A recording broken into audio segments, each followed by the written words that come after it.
Motivation for the Pioneer study really came from the families themselves, and families had approached me that I had been working with, and we were thinking, what was our next study? And while I was going to focus on children with severe mental health needs, the families were really vocal in expressing the needs for children who not only have mental health diagnoses, but that have some type of intellectual or developmental disability, more from the cognitive disability, not necessarily the physical. So it was really about children who really needed not only mental health care interventions, but they also needed supportive services from the Developmental Disabilities Administration for, say, supportive employment, independent living, and just kids that would really struggle getting through school.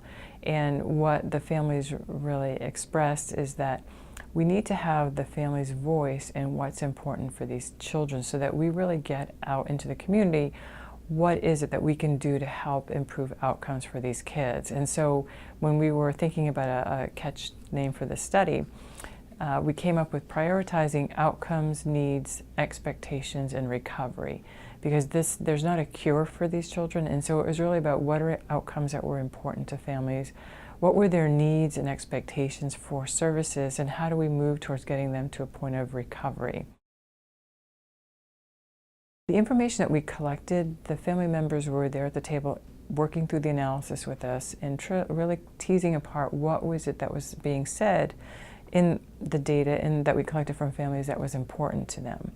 And at the end of the day, what we have is we have now 2 family caregivers who have been involved in a research project are developing a manual that can be disseminated to other families to help other families who are going through this for the first time. And so they've always said, you know, we don't want others to have to go through the same thing we did. We want them to learn from our mistakes. And so what we do as part of this study and what has empowered them is they now have ownership over a document that they can now use and share with other families. And it's a give back to the community in a much larger way. They also have a voice now. And they feel, and when I hear them talk to their friends and their community, this research is different. They really care about what we have to say, and they're using that information to help us. And this is our chance to really make a difference. And to me, I think that really is an empowerment that our family caregivers are now seeing the research as a means to help them get their message out in a much stronger way.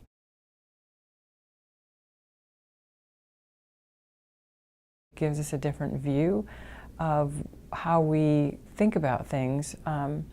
It also has really kind of made us more aware of how and to what extent people can be involved in a research study if they're not, you know, your quote-unquote researchers in an academic institution. And the value of having that viewpoint at the table has been enormous. I think also that it helps us as researchers really understand the community needs. And we go in and we collect the information and we try to make it nice and clean when we analyze it and publish it. But we really see that, you know, what we're gathering from the community and the struggles that these families face in seeking health care are real issues. And it puts a very different perspective on how we've even viewed published research from other investigators or research that's been published in the past. It also has really motivated us to go beyond just fulfilling kind of the aims or the proposed research to really think about how can we give back to the community and how can this be most meaningful to families in the community beyond kind of our, you know, small kind of research analysis. So we really have benefited a huge amount from the project. We've made partners that are not just partners for the research, but then they're colleagues. And so now we have community colleagues that are ready for the next research project with us. And I feel that to have that reputation in the community and to be able to give back to the community in that way is a huge benefit.